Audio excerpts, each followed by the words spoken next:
اپنے طور سے ہم نے دین کا ایک نقشہ بنایا اور اس میں کامیابی اور ناکامیابی کا معیار ہم نے خود متعین کیا۔ نقشہ یہ بنایا کہ دینداری نماز کا نام ہے، روزے کا نام ہے، تلاوت کا نام ہے، ذکر کا نام ہے، اور معیار یہ بنایا کہ اپنی مرضی سے جیسے ہم پڑھیں، اللہ چاہے نہ چاہے، لیکن ہم جیسے پڑھیں گے اللہ کو قبول کرنا پڑے گا۔ یہ معیار ہم نے بنایا۔ رات میں نیند نہیں آئی، کھٹملوں نے ستایا، صبح ہمیں بزنس کا ایک ضروری سفر تھا، یا کسی ڈاکٹر نے کہا کہ صبح میں واکنگ کرو، چلے آ گئے فجر کی نماز پڑھنے کے لیے۔ اتوار کا دن تھا، چھٹی کا دن تھا، رات کو کہیں پارٹی میں گئے ہوئے تھے، نیند تھی، تقاضا تھا، غسل واجب تھا، سو رہے۔ یہ ہمارا معیار ہے۔ اذان تو اس دن بھی ہوئی تھی، پکار اس دن بھی آئی تھی، حی علی الصلاۃ حی علی الفلاح کی، اور اس دن بھی نماز نیند سے بہتر تھی۔ الصلاۃ خیر من النوم کا نعرہ گونجا تھا فضاؤں میں۔ دین ہم نے اس چیز کو نہیں سمجھا جسے اللہ نے بتایا، اللہ کے نبی نے بتایا، قرآن نے بتایا، حدیث نے بتایا۔ ہم نے دین کا نقشہ وہ بنایا ہے جو ہماری سمجھ میں آتا ہے۔ اللہ کی اور اللہ کے نبی کی باتوں سے جو دور ہوتا ہے، اللہ تعالیٰ سب سے پہلے اس کی عقل کو چھین لیتے ہیں، اس کی سمجھ کو چھین لیتے ہیں۔ یہ یہود و نصارہ، عیسائیوں، کافروں، چماروں کے لباس پہننے والے، اللہ نے اسلام کا عزت کا لباس دیا۔ عقل ہوتی تو چماروں کا لباس پہنتے، عقل چھن گئی تو پاگلوں جیسے نہ کام کر رہے ہیں۔ موت کے بعد اللہ تعالیٰ حساب و کتاب کریں گے،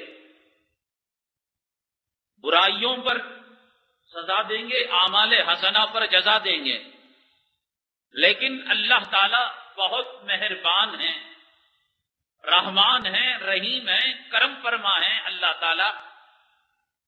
اس لیے دنیا میں اللہ تبارک تعالیٰ جھلکیاں دکھاتے ہیں،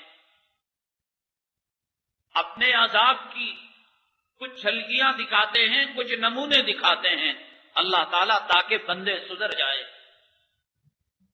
ان عذابات میں سب سے پہلا عذاب، جو پہلی گرفت اللہ تعالیٰ فرماتے ہیں بندوں پر گناہ کے کرنے پر، کہ عقل پر تالا لگا دیتے ہیں۔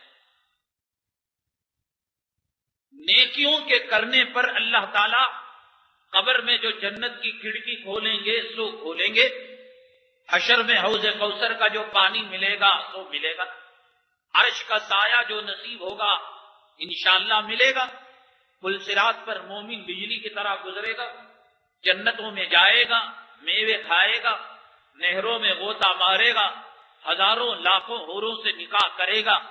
وہ بات کی بات ہے، پہلا انعام دنیا میں اللہ تعالیٰ دینداری پر جو مرحمت فرماتے ہیں، وہ سمجھ دیتے ہیں، عقل دیتے ہیں اور فراست دیتے ہیں۔ جناب محمد الرسول اللہ صلی اللہ علیہ وسلم نے ارشاد فرمایا، من یرد اللہ بہ خیرا یفقہہ فی الدین، اللہ جس کے ساتھ بھلائی کا ارادہ فرماتے ہیں تو سب سے بڑی دولت اور نعمت اللہ کا کرم اور احسان یہ ہوتا ہے کہ اس کو سمجھ دے دیتے ہیں۔ جتنے گناہ کے کام ہیں بے سمجھی کے کام ہیں، بے وقوفی کے کام ہیں۔ اگر کوئی داڑھی مڈا ہوا ہے تو پھر اس کے عقل کے امتحان لینے کی ضرورت نہیں، چہرہ دیکھ کر کہہ دو یہ پاگلوں کا چہرہ ہے. سمجھ ہوتی تو نبی کا چہرہ نہیں بناتا، اولیاء اللہ کا چہرہ نہیں بناتا. ارے 2 گلاس ہیں، ایک گلاس میں پانی ہے، شربت ہے، اور ایک گلاس میں پیشاب ہے. آدمی کو چوائس دیا گیا، اختیار دیا گیا کہ چاہے تو آپ پیشاب پی لو، چاہے تو آپ پانی پی لو، اور وہ آدمی پیشاب پی رہا ہے تو پھر عقل کو استعمال کیوں کریں گے آپ؟ کیوں کہیں گے؟ اس کی عقل کی آزمائش اور امتحان لینے کی ضرورت کیا؟ پیالہ اٹھاتے ہی آپ کہہ دیں گے یہ پاگل ہے، بے وقوف ہے. اس کو کہی جا رہی ہے بات کہ اس کے پینے سے شفا ہے، پیاس بجھے گی، یہ گندا ہے، ناپاک ہے، پی رہا ہے. ایک طرف عمر کا چہرہ، ایک طرف علی کا چہرہ، ایک طرف 1,24,000 پیغمبروں کا چہرہ، اور ایک طرف پیروں کا چہرہ، مرشدوں کا چہرہ، اولیاء اللہ کا چہرہ، اقطاب کا چہرہ، مفسروں کا چہرہ، اور دوسری طرف چماروں دھیڑوں کافروں کا چہرہ دیکھ کر نہیں کہہ سکتے بے وقوف ہے. نبیوں کے چہروں کو چھوڑ کر تو چماروں کے چہروں کو اپنائے، پھر اس کے عقل کے امتحان کی ضرورت کیا ہے؟ جتنے گناہ کے کام ہیں وہ اس لیے وہ گناہ کے کام کرتا ہے کہ اللہ نے اس کی عقل کو تالا لگا دیا ہے. میرے بھائی، دینداری پر عمل کریں گے، دین پر چلیں گے، اللہ تعالیٰ عقل اور فراست نصیب کرے گا. دنیا میں سب سے زیادہ جو ہوشیار چالاک جو ہوا کرتے ہیں حضرت انبیاء علی نبینا علیہم الصلوۃ والسلام. کیوں؟ اس لیے کہ دین میں، کائنات میں اس سے پختہ کوئی نہیں ہو سکتا.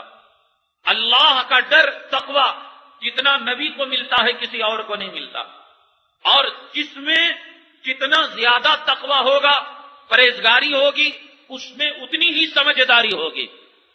گناہ کرنا بے سمجھی کی دلیل ہے، گناہ کرنا بے وقوفی کی علامت ہے، گناہ کرنا پاگل پنے کی علامت ہے. جنگ بدر کے موقع پر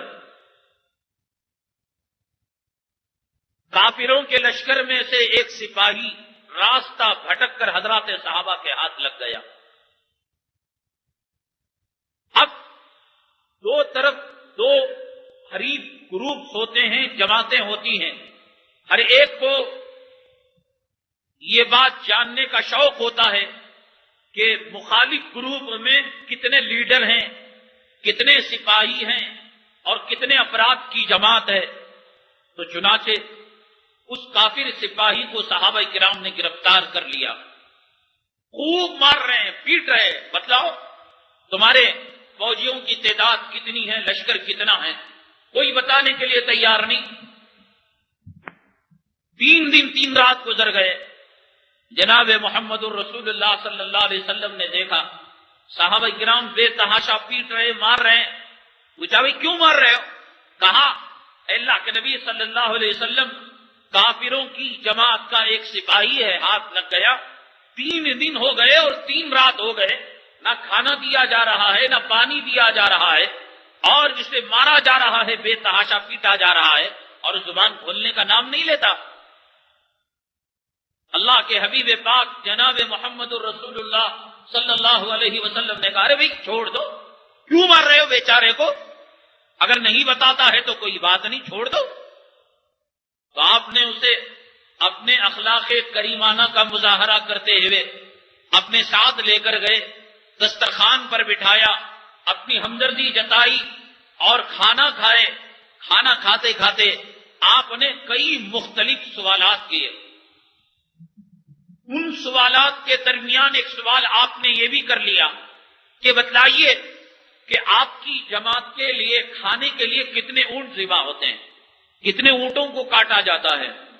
ادھر کی بات کہی، مشرق کی، مغرب کی، شمال کی، جنوب کی. درمیان میں ایک سوال یہ بھی کر بیٹھے آپ کہ اونٹ کتنے ذبح ہوتے ہیں. تو اچانک اس کی زبان سے نکل گیا کہ 100 اونٹ ذبح ہوتے ہیں. تو آپ نے فرما لیا کہ اگر 100 اونٹ ذبح ہوتے ہیں تو 1000 آدمی ہیں. فراست اور چالاکی جتنا اللہ تعالیٰ تقوی والے کو نصیب فرماتے ہیں، متقیوں کو اللہ تعالیٰ کسی اور کو نصیب نہیں فرماتے. صحابہ کرام جس سوال کے جواب کو معلوم کرنے کے لیے 3 دن اور 3 رات انہوں نے صرف کر دیا. اللہ کے حبیب پاک آقا انعامدار جناب محمد الرسول اللہ صلی اللہ علیہ وسلم نے پل بھر میں اسے معلوم کر لیا. یہ ہے فراست اور یہ ہے چالاکی. جو لوگ بے نمازی ہیں اور جو لوگ عیسائیوں کے طور طریقے پر چل رہے ہیں، یہود و نصارہ کے طریقے پر چل رہے ہیں، کافروں اور مشرکوں کے طریقوں پر چل رہے ہیں، ایک نمبر کے نرے پاگل اور بے وقوف ہیں، احمق ہیں. اگر آپ کے سامنے اپنی لڑکی کے لیے، اپنی بہن کے لیے دو رشتے ہوں، ایک ڈاکٹر ہے داڑھی منڈا کھڑے ہو کر پیشاب کرنے والا، بے نمازی، دین سے کوئی تعلق نہیں، اور ایک ہے مسجد کے سامنے ٹھیلے میں موز بیچنے والا، تہجد گزار، پنج وقتہ نمازی، چہرے پر سنت، نگاہوں کی حفاظت، ان دونوں لڑکوں میں انتخاب اور چوائس کا معاملہ آئے تو آپ ووٹ ڈالیں اس جو ہے ٹھیلے والے کو جو فٹ پاتھ کے اندر موز کا کاروبار کیا کرتا ہے. کیوں؟ یہ عقل مند ہے، یہ دیندار ہے، یہ حیادار ہے. یہ جتنی پرورش کرے گا آپ کی بیٹی اور آپ کی بہن کی، وہ گدھا، وہ کتا ڈاکٹر جو جانوروں کا حلیہ اپنائے ہوئے ہے، ایک نہ ایک دن وہ اس کو ضرور تکلیف دے گا. اصل عقل مندی دینداری کا نام ہے، دین پر چلنے کا نام ہے. اللہ تبارک تعالیٰ عقل مندوں کی فراست کو بڑھا دیتے ہیں، اور اللہ تبارک تعالیٰ دینداروں کی فراست اور عقل میں اضافہ فرماتے ہیں. جو بے دین ہیں اللہ تبارک تعالیٰ ان کو گدھوں کا، کتوں کا، چماروں کا لباس دیتے ہیں. ماحول آپ اپنا اسلامی بنائیں، ماحول آپ اپنا دینی بنائیں. اپنا ظاہر اسلامی بنائیں گے تو اس کا اثر باطن پر پڑا کرے گا. ایسا نہ ہو کہ آپ کا خدا نہ کرے ایکسیڈنٹ ہو جائے اور حادثہ ہو جائے، چہرے میں اسلام کی علامت نہیں، لباس میں اسلام کی علامت نہیں، اس کو مسان میں ڈالا جائے یا اس کو غسل دیا جائے، کفن دیا جائے اور نماز جنازہ پڑھی جائے. کیا آپ نے سند ایمان اور اسلام کی اپنے پاس رکھ رکھی ہے؟ نہ چہرہ اسلامی، نہ لباس اسلامی. اب کیا ہوتا ہے؟ وہ کافر اور چمار آپ کا پاجامہ کھول کر دیکھتا ہے اور ختنے کو دیکھ کر پہچانتا ہے یہ مسلمان ہے یا کافر ہے. یہاں تک ہم نوبت لے آئے اپنے آپ کی. حضرت علامہ انور شاہ کشمیری رحمت اللہ علیہ ایک مرتبہ اتر پردیش کے ایک دیہات میں پنڈتوں سے مناظرہ کرنے کے لیے گئے. کافر جو پنڈت ہوتا ہے، یہ لوگ کبھی کبھی اسلام کے داعیوں سے، علماء سے بحث و مباحثہ کیا کرتے تھے اور مناظرہ کیا کرتے تھے. ایک گاؤں تھا، دیہات تھا، اسٹیج کو بنا دیا گیا. ایک طرف پنڈت اپنی کتابوں کے ساتھ بیٹھا ہوا ہے اور دوسری طرف حضرت علامہ انور شاہ کشمیری رحمت اللہ علیہ تشریف لائے ہوئے ہیں. کشمیر کے تھے، خوبصورت تھے، ہری پگڑی اور سبز پگڑی کا استعمال کیا کرتے تھے. آپ بے پناہ خوبصورت تھے اور محدث تھے، دیندار تھے. ایک تو دینداری کا نور ہوا کرتا ہے اور ایک تقوی کی روشنی ہوا کرتی ہے. ایک انگریز کتنا قیمتی صابن استعمال کیوں نہ کر لے، نبی کی سنت کا نور چہرے پر نہ ہونے کی وجہ سے چہرے پر نحوست ٹپکتی رہتی ہے. اور ایک مسلمان کالا کلوٹا ہے اور چہرے پر سنت رکھا ہوا ہے، وہ تہجد پڑھے اور فجر پڑھے، اس کے چہرے میں وہ روشنی آئے گی کہ دیکھنے والا محسوس کرے گا کہ چاند کی چاندنی میں وہ چمک نہیں جو تہجد گزاروں کے چہروں پر چمک آیا کرتی ہے. اور پھر علامہ انور شاہ کشمیری ظاہری اعتبار سے خوبصورت اور محدث حضرت اقدس قاری محمد طیب صاحب رحمت اللہ علیہ نے فرمایا کہ جب مناظرے کے لیے تشریف لے گئے تو مناظرہ تو شروع بعد میں ہوا. پنڈتوں نے آپ کے چہرے کو دیکھ کر کہا حضرت مناظرہ بعد میں کریں گے اور بحث بعد میں کریں گے.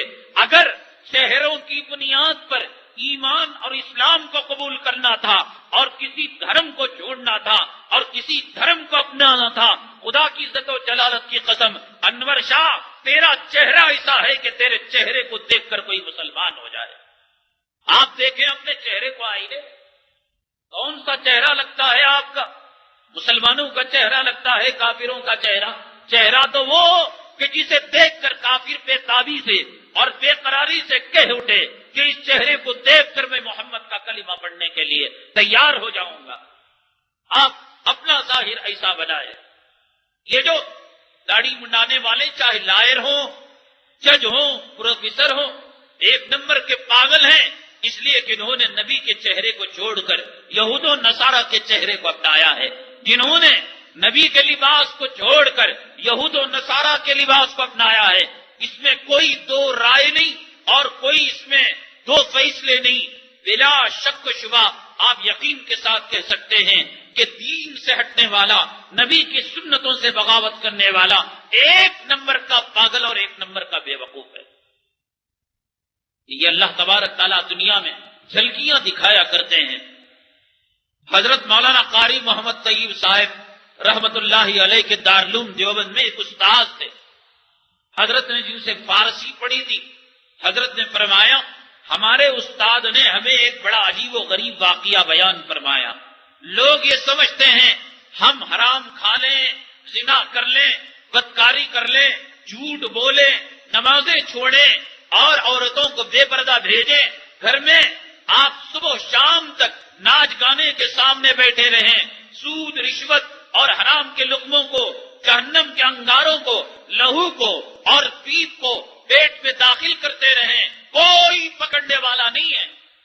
توحید-سنت.com بغیر لائسنس کے جائیں گاڑی پکڑی جائے گی، بغیر میٹر کے کرنٹ چلائیں پکڑے جائیں گے، بغیر میٹر کے پانی لے پکڑے جائیں گے، نماز کے چھوڑنے پر کوئی پکڑ نہیں، داڑھی کے منڈانے پر کوئی پکڑ نہیں، نبی کے سنتوں سے بغاوت کرنے پر کوئی پکڑ نہیں، قرآن اور حدیث کے خلاف چلنے پر کوئی پکڑ نہیں۔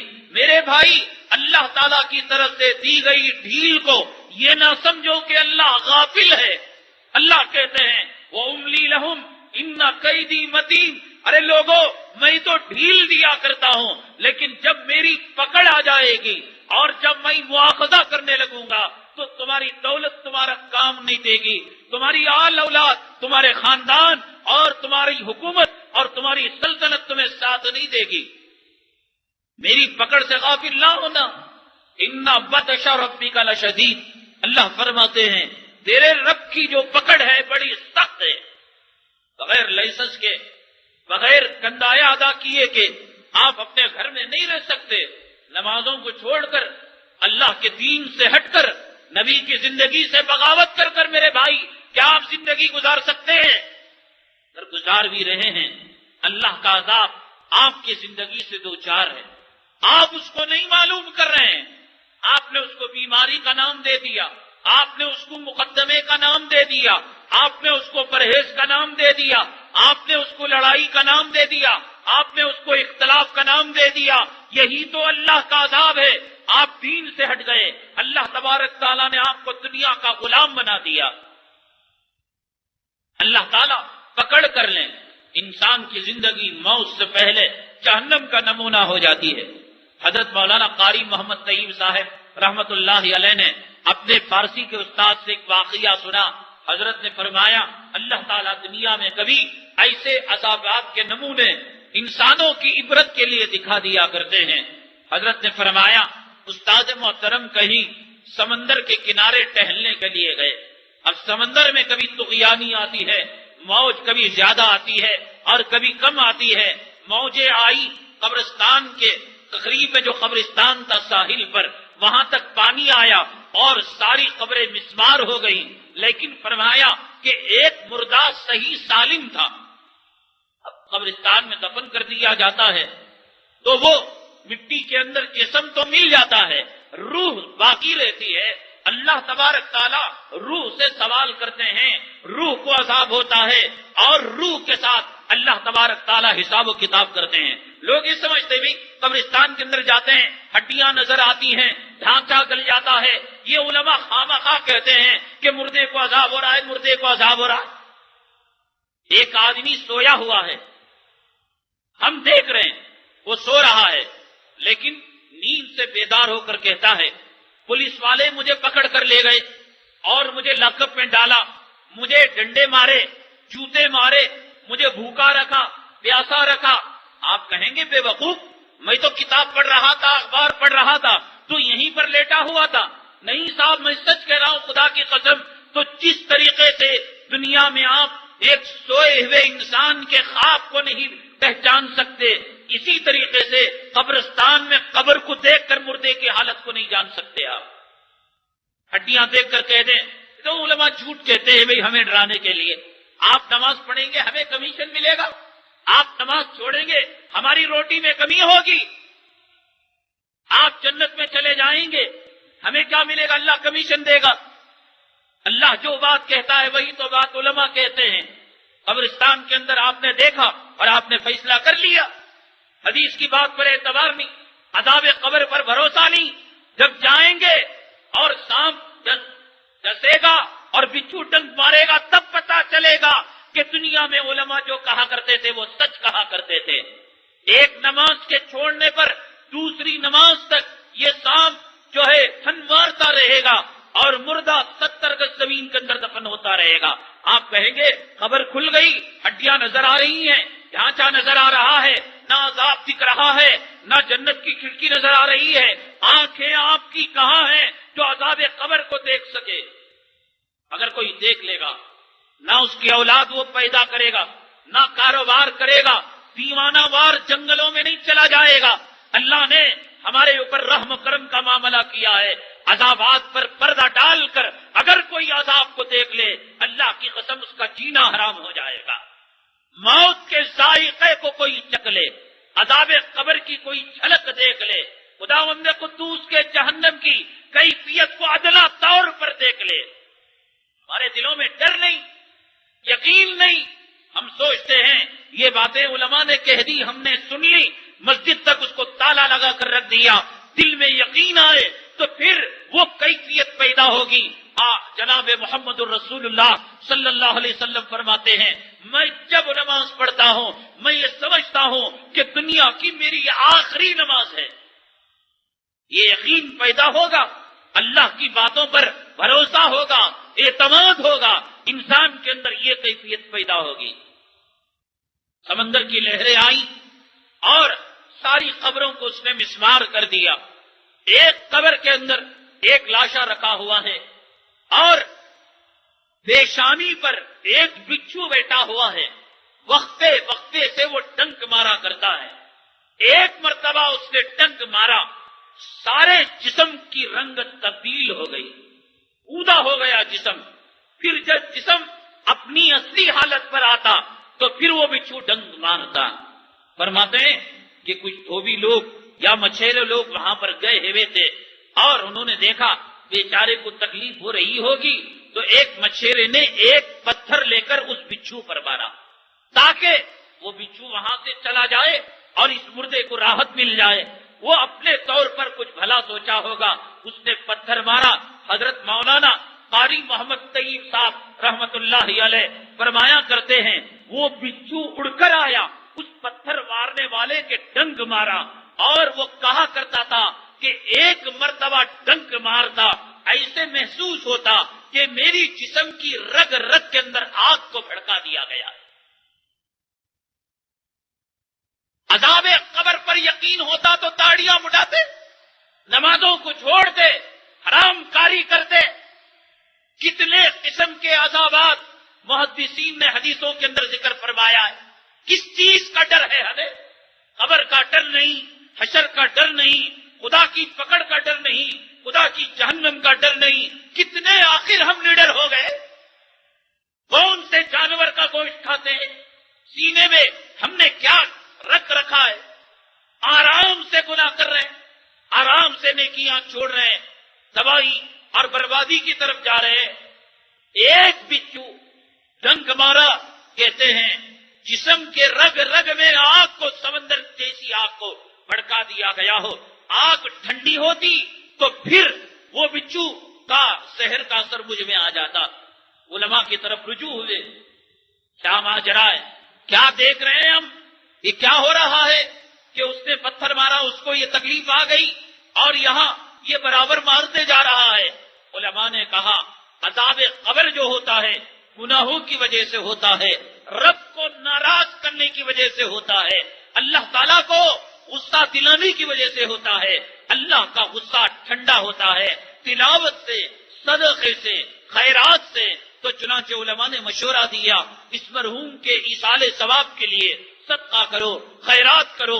سب قرآن شریف لے کر بیٹھ گئے اور اللہ تعالیٰ سے التجا کرنے لگے، تلاوت کرنے لگے۔ جیسے جیسے قرآن شریف کی تلاوت ہونے لگی تو جیسے کوئی چراغ دھیرے دھیرے اپنی روشنی کو کم کر دیتا ہو، مدھیم پڑ جاتی ہو روشنی اور ایک وقت بجھ جاتی ہو، اس طریقے سے بچھو اچانک راکھ ہو گیا اور پھر اس کا وجود ختم ہو گیا۔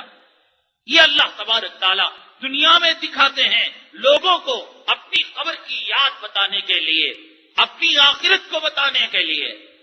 ہمیں دنیا کے معمولی سزاؤں کا ڈر ہے، جیل میں جانے کا ڈر ہے، پولیس کے ڈنڈے اور جوتوں کا ڈر ہے۔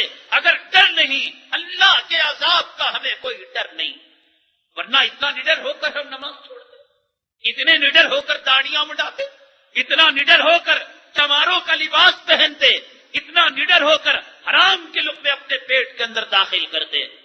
ان بطش ربک لشدید، اللہ فرماتے ہیں بندے غافل نہ ہونا، تیرے پروردگار کی جو پکڑ ہے وہ بڑی سخت ہے۔ وہ نمرود کو پکڑ آتی ہے تو سر پر جوتے برسنے لگتے ہیں، فرعون پر پکڑ آتی ہے تو پانی میں پناہ کے لیے بھاگتا ہے، شداد پر پکڑ آتی ہے اللہ سے مدد مانگنے لگتا ہے، اور قارون پر پکڑ آتی ہے تو زمین کے اندر دھستا چلا جاتا ہے۔ کتنے بڑے مالدار آئے، کون سا بنگلہ ہے تیرے پاس، کون سی دولت ہے، کون سی پراپرٹی ہے، کون سا اثر و رسوخ ہے؟ فرعون سے بڑھ کر تیرے پاس اثر و رسوخ نہیں، قارون سے بڑھ کر تیرے پاس خزانہ نہیں، نمرود سے بڑھ کر تیرے پاس سلطنت نہیں۔ اتنا نڈر کیوں ہو گیا، اتنا بے خوف کیوں ہو گیا؟ ہم نے اپنے طور سے ایک خاکہ بنایا اور اس کو ہم نے دین سمجھا۔ ہمارا ایمان اللہ کی ذات پر ہے، اللہ کی صفات پر ہے، اور کہنے کو ہم کہتے ہیں اللہ کے علاوہ کوئی نفع کا مالک نہیں، اللہ کے علاوہ کوئی نقصان کا مالک نہیں، اللہ کے علاوہ کوئی زندگی کا مالک نہیں، اللہ کے علاوہ کوئی موت کا مالک نہیں، کامیابی دینا، کامیابی چھیننا، عزت دینا، ذلت دینا، لڑکیاں دینا، لڑکے دینا، بے اولاد کرنا، زندگیاں اور موت دینا اسی کا کام ہے، کاروبار دینا، کاروبار چھیننا اسی کا کام ہے۔ کہتے ہیں اللہ سے مانگنا نہیں آیا، مانگتے نہیں ہیں۔ مانگا کبھی؟ رسمی نماز پڑھی، ایک پیر شمال ایک پیر جنوب، عیسائیوں یہودیوں کی پیانٹ اور ہاف آستین اور انگریزوں کی ہیلمٹ اور ہیٹ لیے ہوئے، مانگا کبھی؟ اللہ کہتے ہیں وَإِذَا سَأَلَكَ عِبَادِي عَنِّي فَإِنِّي قَرِيبٌ، جب میرا بندہ مجھ سے سوال کرتا ہے تو اس کی ماں اس کے کیا قریب ہوگی، اس کا باپ اس کی کیا سنے گا، اس کے بڑے اس کے کیا سنیں گے؟ میرے بندے میں تیرے اتنے قریب ہو جاتا ہوں، نحن اقرب الیہ من حبل الورید، تیرے شہ رگ سے زیادہ قریب ہو کر میں تیری بات کو سنتا ہوں۔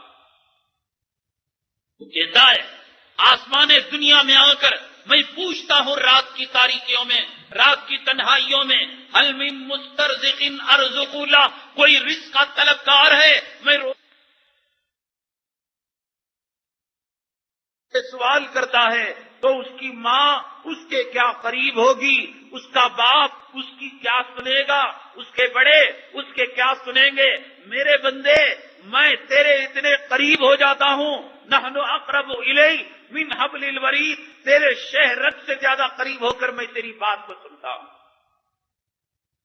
کہتا ہے آسمان دنیا میں آ کر میں پوچھتا ہوں رات کی تاریکیوں میں، رات کی تنہائیوں میں، هل من مسترزق ارزق له، کوئی رزق کا طلبگار ہے میں روزی کو دینے کے لیے تیار ہوں، کوئی بیماریوں سے چھٹکارا پانے کا طلبگار ہے میں اسے شفا دینے کے لیے تیار ہوں، کوئی عافیت کا بھکاری ہے میں عافیت دینے کے لیے تیار ہوں۔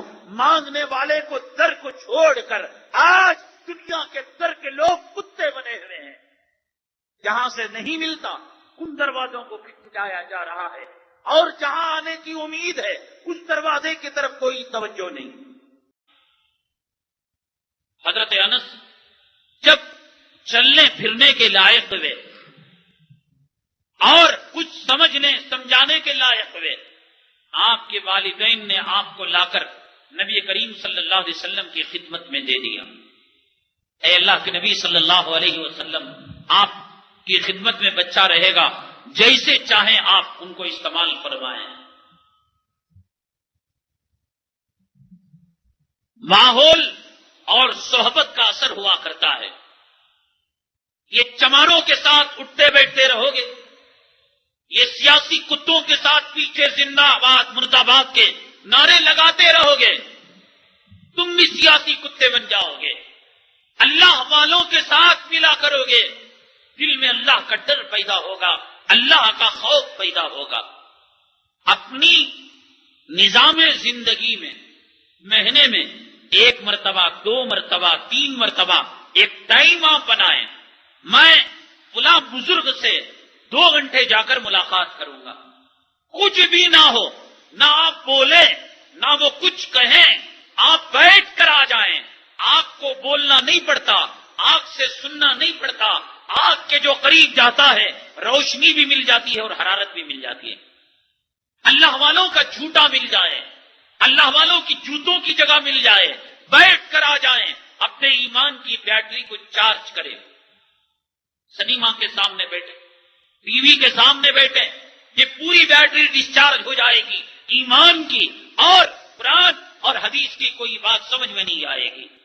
اللہ نے روپیہ دیا، پیسہ دیا، جائیں حضرت مولانا ابرار الحق صاحب دامت برکاتہم ہردوئی جائیں، 8 دن گزاریں، جائیں حضرت مولانا ارشد مدنی صاحب دامت برکاتہم کے یہاں، جائیں حضرت شیخ یونس صاحب کے یہاں، جائیں آپ حضرت مولانا طلحہ صاحب کے یہاں، ایک نظام تو بنائیں۔ اپنی روح کو خراب کرنے والے اتنے جراثیم ہیں، روح کے اندر تازگی بخشنے کا ایک نظام تو بنائے، کوئی نہیں بناتا۔ صحابہ کا ایمان ہمالیہ پہاڑ سے زیادہ مضبوط، لیکن اس کے باوجود اللہ کے حبیب پاک آقا انعامدار جناب محمد الرسول اللہ صلی اللہ علیہ وسلم کی مجلس میں جب تک نہیں بیٹھتے، آپ کو جب تک نہیں دیکھ لیتے، خدا کی قسم انہیں راحت نہیں ملا کرتی تھی۔ بچوں کو وقت کیا کر دیتے۔ حضرت انس بن مالک کو دے دیا، بچپنے میں جب چلنے لگے بولنے لگے، فرمایا اے اللہ کے نبی صلی اللہ علیہ وسلم، آج سے ہی آپ کے غلام ہیں، جیسے چاہیں استعمال کریں۔ اور غلام بھی کس کی؟ آقا کے۔ ایسی غلامی پر میں نے کہا ہزاروں بادشاہت قربان۔ کل آپ کا انتقال ہو جائے، آپ کا نام فرض کیجئے نصیر احمد ہے، بھئی کون نصیر احمد کا انتقال ہو گیا؟ تو کوئی آپ کے جانے کے بعد یہ نہ کہے وہ نصیر احمد کاؤنسلر کے ساتھ زندہ آباد مرد آباد بولنے کو پھرتا تھا نا، یہ بات نہیں بولنا۔ وہ نصیر احمد جو مسجد کو سب سے پہلے آیا کرتا تھا اور سب سے بعد میں جایا کرتا تھا، وہ نصیر احمد جو اذان کے بعد اللہ کے قرآن کو کھول کر بیٹھ جایا کرتا تھا، وہ نصیر احمد جو علماء کی عقیدت دل میں بسایا ہوا تھا، وہ نصیر احمد جو ولیوں کے جوتوں کو سیدھا کیا کرتا تھا۔ موت کے بعد ایسے نقشے کو آپ چھوڑے، ایک اچھے تاثر کو چھوڑے کہ موت کے بعد آپ کو کوئی برے نام سے یاد نہ کرے۔ وہ جو ودھان سبھا کے پاس سیڑھیوں پر بیٹھا رہتا تھا، پارکوں کے چکر لگایا کرتا تھا اور الیکشن کے موقع پر روپیہ کمایا کرتا تھا، میرے بھائی 4 دن کی زندگی ہے، اچھے نقوش چھوڑ کر چلے جائیں۔ غلامی بھی کیسے؟ حضرت انس بن مالک رضی اللہ تعالیٰ عنہ فرماتے ہیں ایسی شفقت ایسی محبت میری ماں اور میرے باپ بھی نہ کیا کرتے تھے۔ ایک مرتبہ میرے آقا جناب محمد الرسول اللہ صلی اللہ علیہ وسلم نے مجھے کسی کام کے لیے بلایا، تم مجھ سے کچھ دیر ہو گئی، تم فرماتے ہیں آقا دو عالم صلی اللہ علیہ وسلم میرے پاس اٹھ کر آئے کہ مجھے کچھ کہیں، لیکن دیکھا کہ میں کھیل کود کے اندر مشغول ہوں۔ آقا دو عالم جناب محمد الرسول اللہ صلی اللہ علیہ وسلم فرمایا انس ٹھیک ہے بیٹا، تم کھیل لینا، اپنا کام خود کر لوں گا۔ پوری زندگی میں ایک واقعہ تھا کہ نبی اپنی ناراضگی کو ظاہر کرنے کا موقع تھا، لیکن فرماتے ہیں اس موقع پر بھی آپ نے فرمایا بیٹا انس کھیل لے، تیرے کھیلنے کی عمر ہے، اپنا کام خود کر لیا کروں گا۔ ایسی محبت ایسی شفقت جسے ملی ہو، فرماتے ہیں جناب محمد الرسول اللہ صلی اللہ علیہ وسلم کا وصال مبارک ہو گیا اور آپ کفن میں فرشتے آرام فرما رہے ہیں. حضرت انس ابن مالک رضی اللہ تعالیٰ عنہ کو اطلاع دی گئی جناب محمد الرسول اللہ صلی اللہ علیہ وسلم کا وصال مبارک ہو گیا ہے، آپ دنیا سے پردہ فرما چکے ہیں. فرماتے ہیں حضرت انس ابن مالک رضی اللہ تعالیٰ عنہ، میں گیا آقا کے چہرے کو دیکھا، وہی تر و تازگی، وہی نشاط، وہی مسکراہٹ، وہی زندگی کے آثار. چیخ کر کہا میرا مالک، میرا محبوب اور میرے آقا دنیا سے پردہ نہیں فرما سکتے. کوئی خبردار جو یوں کہے گا کہ میرے آقا مجھ سے بچھڑ چکے ہیں. لیکن زندگی کی حقیقت ایک کڑوی حقیقت تھی جسے مجھے تسلیم کرنا تھا، لیکن میرا دل کہہ رہا تھا، میرا ضمیر کہہ رہا تھا، انس تیرا محبوب تجھ سے بچھڑ نہیں سکتا اور تو تیرے محبوب سے نہیں بچھڑ سکتا. انس فرماتے ہیں دیوانہ وار جنگلوں میں نکل گیا، مدینے کی گلیوں میں نکل گیا، چیخ چیخ کر کہنے لگا کہ میرے محبوب مجھ سے جدا نہیں ہوئے. لیکن فرماتے ہیں ایک بات کو دیکھ کر مجھے حقیقت کو تسلیم کرنا پڑا. مدینہ منورہ کی گلیوں میں گیا، اپنی محرم عورتوں کے پاس گیا، میرے محبوب کی جدائی کے تعلق سے معلومات کو حاصل کرنے کے لیے. تو چنانچہ عورتیں رو رہی ہیں اور بچے رو رہے ہیں گودوں کے اندر.